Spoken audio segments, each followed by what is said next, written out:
Olá, vamos começar mais um diário de leituras. Esse é um vídeo que eu comento alguns livros que eu li e peço para vocês também, se quiserem, arrasar nos comentários, comentando os livros que vocês leram, quais vocês gostaram mais, se vocês recomendam a leitura, e vamos lá. Eu vou começar falando sobre o Anedotas do Destino, da Karen Blixen, que eu li. Foi a minha primeira experiência com essa escritora dinamarquesa, que apresenta aqui nesse livro uma coletânea de 5 contos com o tema do destino. O tema do destino tem sido, depois que eu li o Édipo Rei do Sófocles, essa peça, a gente já conversou sobre ela aqui no canal, eu tenho gostado mais ainda, cada vez mais, de ler histórias sobre esse tema do destino. O toque da Karen Blixen nessas histórias aqui reunidas são toques de narrativa e de desenvolvimento de história que levam também a uma anedota, a uma certa ironia do destino. A gente não é um livro assim de humor, de comédia, essas histórias, mas por outro lado, quando a gente termina o conto, a gente fica coisas que acontecem com esses personagens que dão esse tom. Os meus contos preferidos foram O Mergulhador, que foi o meu preferido, e o Festa de Babette, que coincidentemente são o primeiro e o segundo conto dessa coletânea. O Festa de Babette, ele é mais famoso, né, da escritora. Tem eu nunca tinha lido esse conto, Festa de Babette, e eu sabia que envolvia o tema da gula, porque tem um canal que eu gosto muito aqui no YouTube, que é o canal da Carmen Lúcia, e ela tem uma série de vídeos primorosa, na minha opinião, que ela vai falar dos 7 pecados capitais na literatura. E ela vai colocando alguns livros pra gente de recomendação, né, que tem histórias que abordam os 7 pecados capitais. Os 7 pecados capitais também é um tema que eu gosto bastante. Eu tava com esse tema da gula quando eu fui ler a Festa de Babette. Só que o tema da gula, acho que quando eu terminei Festa de Babette, eu acho que a própria Babette, a trajetória da Babette, traz outra perspectiva de interpretação de pensamento também muito legal, que pode ser o tema do trabalho. Um conceito de trabalho que eu acho que a gente perdeu, que eu acho que um conceito que não tá nesse trabalho que a gente tem que fazer o que a gente gosta, mas o trabalho tem uma função financeira, e essa função financeira às vezes acaba sendo o foco principal de um trabalho.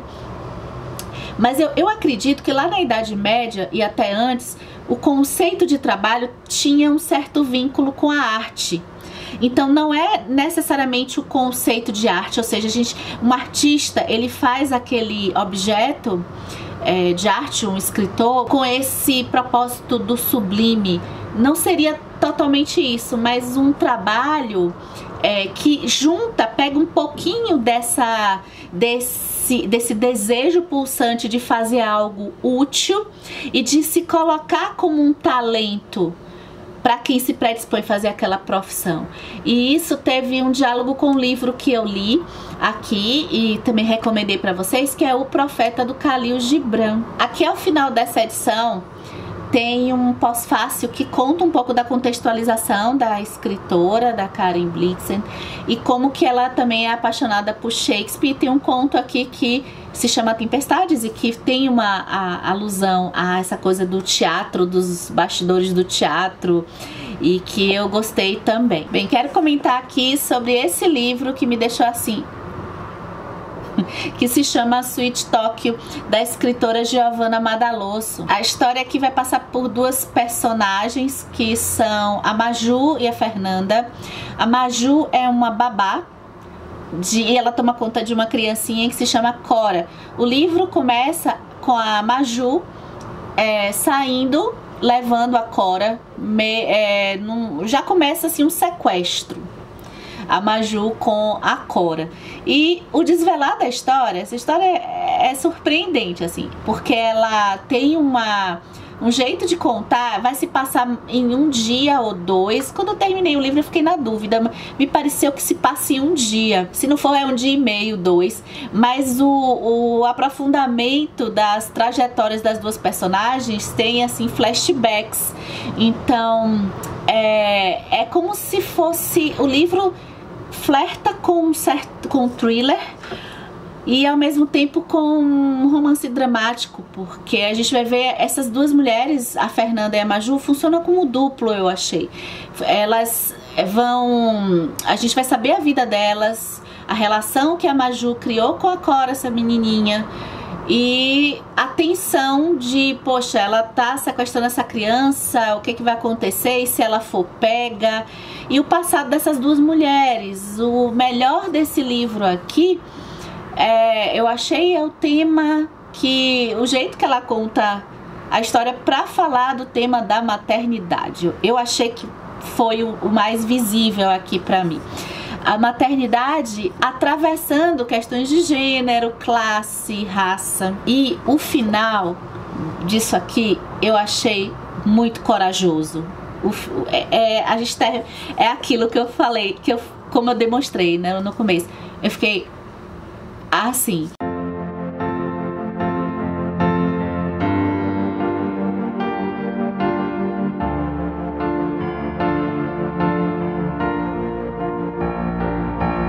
E por falar em excepcional, eu não vou ficar também deixando o livro lá em cima muito não, porque aí depois pode frustrar vocês.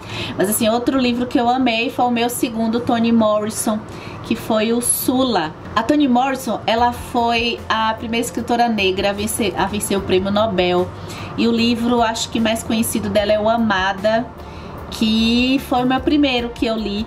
E eu tive uma certa dificuldade, mas eu me apaixonei por esse livro, pelo Amada, né? E eu decidi na minha vida que eu ia continuar lendo a Toni Morrison. Depois de ler Sula, dessa escritora, eu já continuo com a minha decisão de continuar assim, lendo os livros, as histórias da Toni Morrison. Toni Morrison, ela tem uma capacidade de captar temas também ligados ao racismo, ligados ao feminismo, às mulheres, e de um jeito, o jeito que ela escolhe contar as histórias dela é que me surpreende. Ela sabe escolher as palavras para descrever, aprofundar personagens e descrever emoções de um jeito ímpar.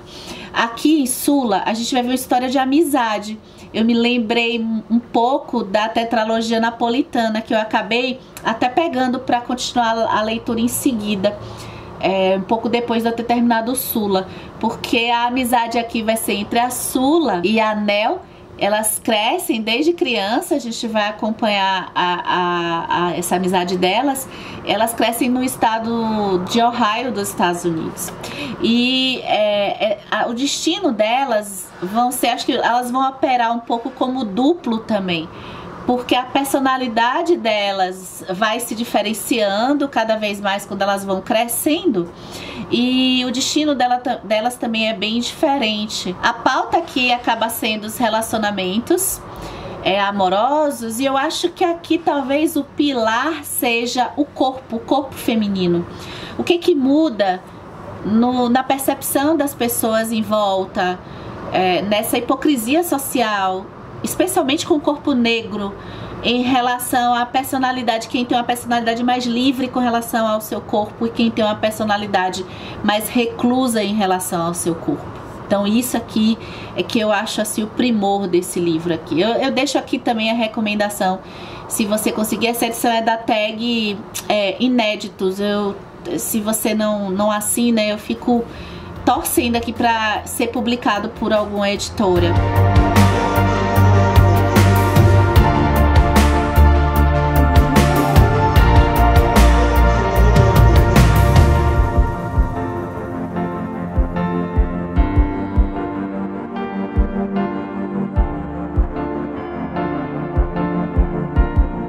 Minha próxima leitura que eu vou comentar aqui, foi em formato digital.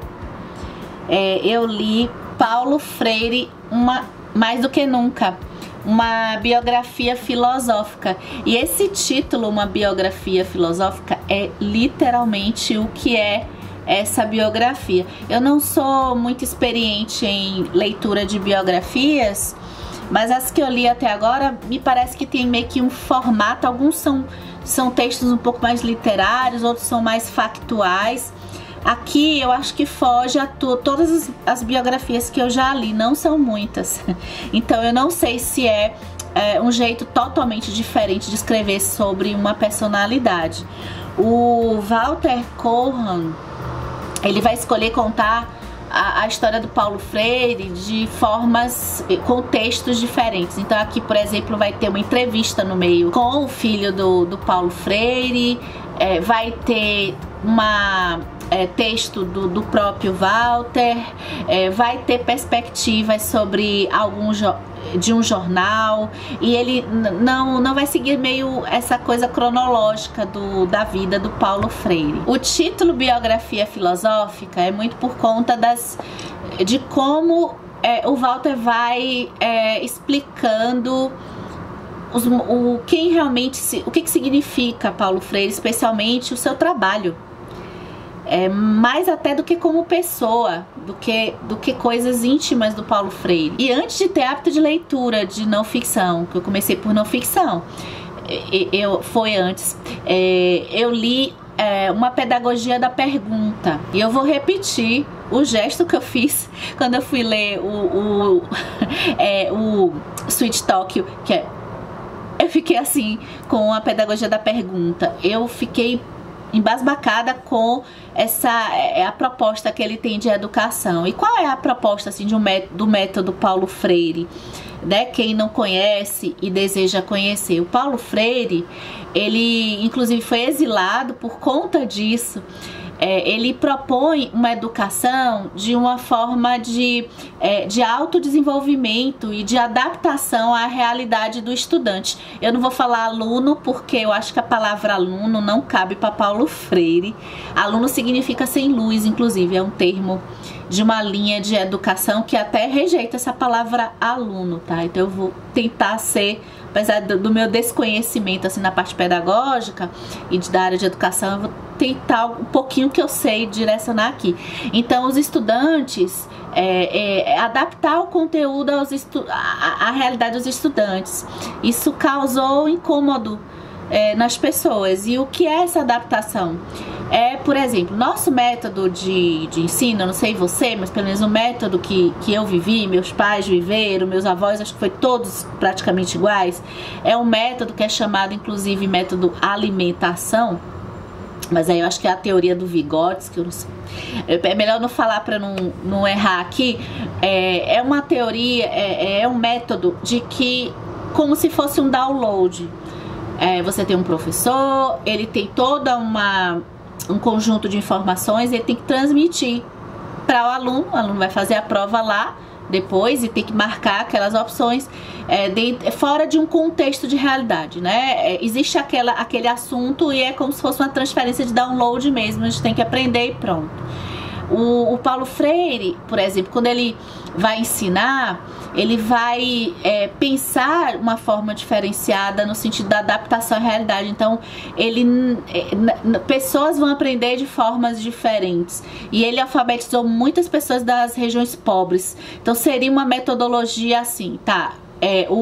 Quando ele vai explicar, por exemplo, a formação de uma frase, não faz sentido ele explicar, por exemplo, sujeito, verbo, predicado, usando uma frase: a neve caiu lindamente no inverno, porque neve, inverno e no Nordeste, por exemplo, que foi onde ele produziu um pouco do trabalho, não tem porque falar em neve, né? Ele vai falar, por exemplo, vai escolher a frase: a enxada é muito dura e pesada, tá? Porque enxada, as pessoas conhecem o que é enxada, né? Ele vai explicar, por exemplo, para as pessoas fazerem a conta, aprenderem a somar. Por exemplo, olha, você tem blocos de tijolo que você constrói a casa do seu patrão, uma fazenda, e cada bloco custa R$3. Você vai precisar de 1000 blocos para construir a fazenda. Então você vai gastar quanto? E aí a pessoa vai aprender matemática assim, ó, 3 vezes 1000, 3000.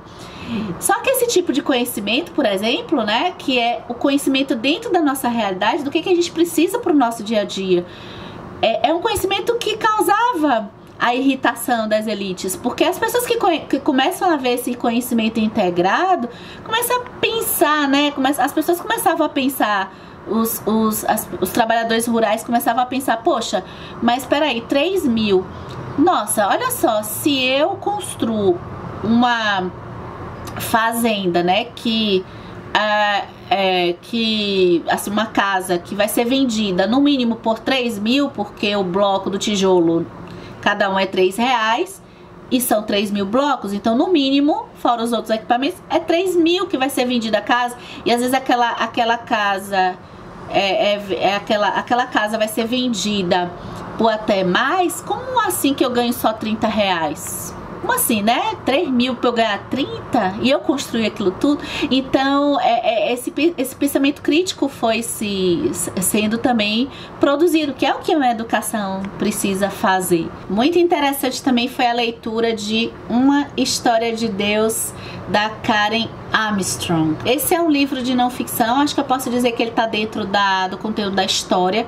Ela vai escrever sobre a pesquisa, né, que ela faz sobre a história de três religiões monoteístas, que são o cristianismo, o judaísmo e o islamismo, desde o surgimento da concepção, que são pautadas na fé em Deus. E a concepção de Deus, quando que surgiu os nomes, né, que não são Deus exatamente, mas os nomes que foram mudando mais dentro dessa ideia de Deus, eu acho que eu interpretei que essa história é a história da ideia de Deus, dessas religiões, que tem um certo diálogo aí, mas que também as ideias acabam meio que se separando, né, em três vertentes aí. E para minha surpresa, a Karen Armstrong também passa pelos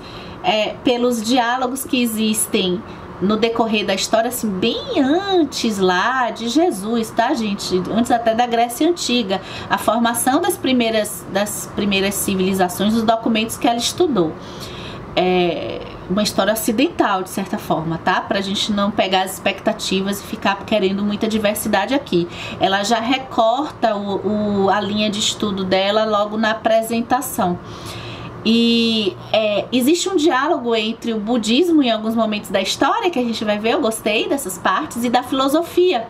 Porque existe um encontro, especialmente a filosofia grega, né? Tava ali também com a ideia de Deus estava passando por ali. E eu não sabia. Então, quem tem curiosidade, eu achei, assim, é um livro um pouco denso, tem muita informação. É um livro que eu levei acho que uns 3 meses lendo direitinho. Logo na apresentação desse livro, eu achei que eu fiquei muito curiosa. Pode ser que você fique também logo na apresentação. Então a gente já entra muito ávido, porque a apresentação tem um pouco da vida da própria Karen Armstrong. A vida dela me causou um certo desejo maior ainda de começar a leitura. Eu já tinha comprado esse livro. Curiosa, esse livro foi indicação do historiador Leandro Carnal em alguns vídeos dele. E eu já ficava de olho em ler essa versão de Deus contado por uma mulher, porque tem versões, tem histórias estudada mesmo de Deus, autores homens, mas eu quis pegar primeiro a Karen Armstrong. E eu acho que ela, no começo, né, quer dizer, ela foi uma mulher, ela viveu a vida toda lutando pela epilepsia, e a interpretação da epilepsia que ela tinha sob o viés da religião, a interpretação disso. Então ela chegou a ser freira, ela vai sair da vida no convento para continuar os estudos na área de literatura, porque ela estava estudando literatura, mas dentro de um viés teológico, e depois ela sai. E eu vejo um pouco a linha dos comentários de Uma História de Deus como um livro para o ateísmo. Mas eu não interpretei assim, eu não sou ateia. Eu não interpretei assim, mas eu acho que vai depender da fé de cada um, né?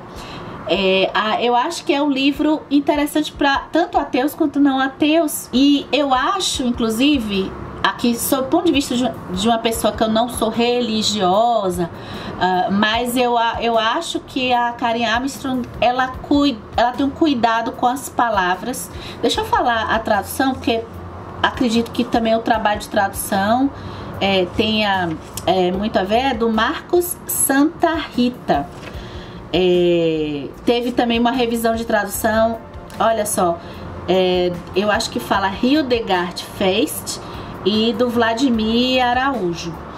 E por que eu tô até falando assim a tradução e o texto? Porque me pareceu que a linha do texto e da pesquisa da Karen Armstrong, as palavras e a forma de estruturação das ideias dela é muito respeitosa. É muito demarcado que aqui a gente não está no âmbito de fé religiosa.